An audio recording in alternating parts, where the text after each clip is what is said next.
여러분, 흥부전 이야기 아마 모르시는 분 없을 거예요. 그런데 말이죠. 이 익숙한 이야기에 담긴 진짜 의미를 완전히 뒤집어버리는 현대 시가 한 편 있다면 어떠실 것 같으세요? 고전 흥부전이 어떻게 완전히 새롭게 태어났는지 그 놀라운 재해석 속으로 지금부터 함께 떠나보겠습니다.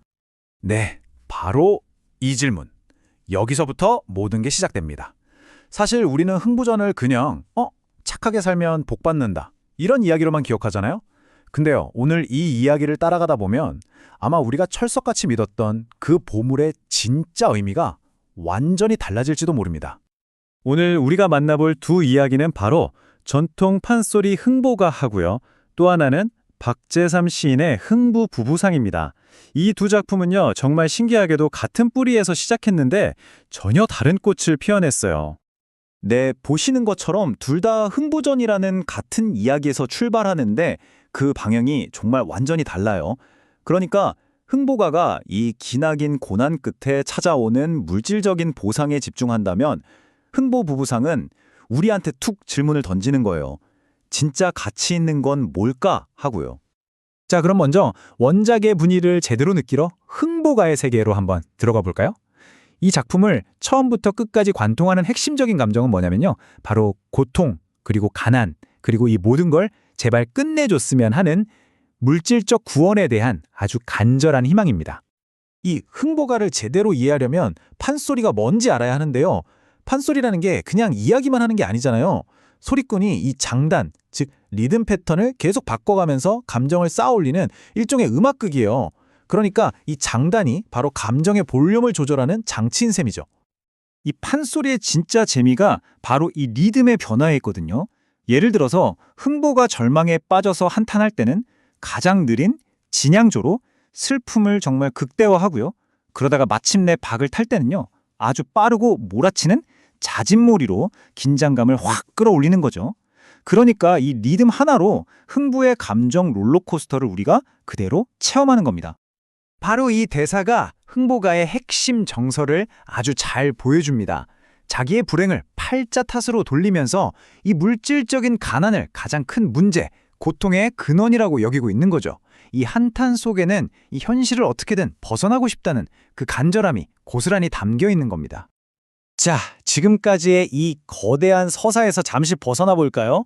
이제 박재삼 시인의 흥부 부부상을 볼 건데요. 이 시는 우리를 아주 작고 아주 내밀한 한순간으로 초대합니다. 그리고 마치 속삭이는 것 같아요. 진짜 보물은 여기에 숨어 있다고. 네, 이 시는 이야기의 결과가 아니에요. 부부가 박을 타기 바로 그 직전에 단 한 순간에만 집중합니다. 그러니까 시가 주목하는 건 박 속의 보물이 아니라는 거죠. 그건 중요하지 않아요. 시의 카메라는 모든 것이 바뀌기 직전 그 찰나의 순간을 딱 포착합니다. 과연 그 순간에 흥부 부부는 어떤 마음이었을까요? 바로 이 시의 중심에 웃음살이라는 정말 아름다운 단어가 있습니다.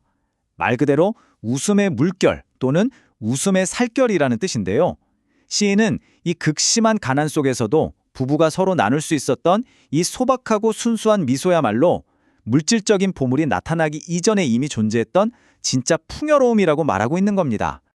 자, 그렇다면 두 작품이 말하는 보물은 대체 얼마나 다른 걸까요? 핵심은 이거예요. 하나는 박이 열린 후에 나타나는 보물이고 다른 하나는 박이 열리기 전에 이미 존재했던 보물이라는 거죠. 시는 이렇게 물어요. 금이 문제인가? 황금벼 이삭이 문제인가? 하면서 이런 물질적인 가치는 본질이 아니라고 딱 잘라 말합니다. 그러고는 단호하게 이야기하죠.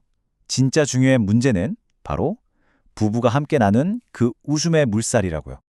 바로 이 문제라는 단어에 시의 모든 것이 담겨 있다고 해도 과언이 아닙니다. 한국어에서 문제는 해결해야 할 problem이라는 뜻도 있지만 가장 중요한 핵심 또는 더 포인트라는 뜻도 있잖아요. 시인은 바로 이 언어 유희를 통해서 가치관을 완전히 뒤집어 버립니다. 금이 해결해야 할 problem이 아니라 부부가 함께 나눈 그 웃음이야말로 우리가 진짜 주목해야 할 중요한 문제, 더 포인트라고 주장하는 거죠. 이 구절을 보면 부부의 마음을 조금 엿볼 수 있어요. 옛날에 떡방아 소리는 풍요의 상징이었거든요. 그런데 실제로는 아무것도 없지만 이 부부는 마음속으로 그 풍요의 소리를 만들어내면서 행복을 느끼고 있는 겁니다. 이게 바로 가난 속에서도 만족을 찾아내는 힘이죠. 이 시는 부부의 감정이 어떻게 깊어지는지를 아주 섬세하게 보여주는데요. 그냥 웃는 게 아니에요. 처음엔 소박한 미소를 나누다가 서로의 처지가 너무 안쓰러워서 눈물을 흘리죠. 그러다 또 서로에게 힘이 되어주지 못하고 우는 게 부끄러워져요. 그리고 마침내 이 모든 눈물을 함께 극복하고 나서야 더 깊고 본질적인 이른바 본웃음 물살을 나누게 되는 겁니다. 이 과정을 통해서 둘의 유대감은 훨씬 더 단단해지는 거죠. 그렇다면 이 시가 궁극적으로 우리에게 던지는 메시지는 과연 무엇일까요? 행복과 성공에 대한 우리들의 생각을 어떻게 바꿔놓을 수 있을까요? 이렇게 딱 비교해보면 차이가 명확하게 보이죠. 흥부배가의 주제가 착하면 복받고 악하면 벌받는다는 권선징악이라면 흥부부부상은 거기서 훨씬 더 깊은 곳을 파고듭니다. 사랑, 그리고 정신적인 교감의 가치가 얼마나 소중한지에 대한 깊은 성찰을 보여주는 거죠. 네, 바로 이 안분지족이라는 말이 이 시가 찬양하는 마음의 상태를 가장 잘 설명해 주는 것 같습니다. 무언가를 더 얻어서 행복해지는 게 아니라 자신의 상황 속에서 이미 가진 것 안에서 만족과 평화를 찾는 그런 마음. 그것이 바로 시가 말하는 진짜 행복인 셈이죠. 마지막으로 이 시는 우리 모두에게 하나의 질문을 던지는 것 같습니다. 우리는 어디에서 행복을 찾고 있을까요? 언젠가 박에서 나올지도 모를 그 보물인가요? 아니면 그 박이 열리기도 전에 소중한 사람과 함께 나누는 그 미소인가요? 이 질문에 대한 답은 아마 우리 각자의 삶 속에 있을 겁니다.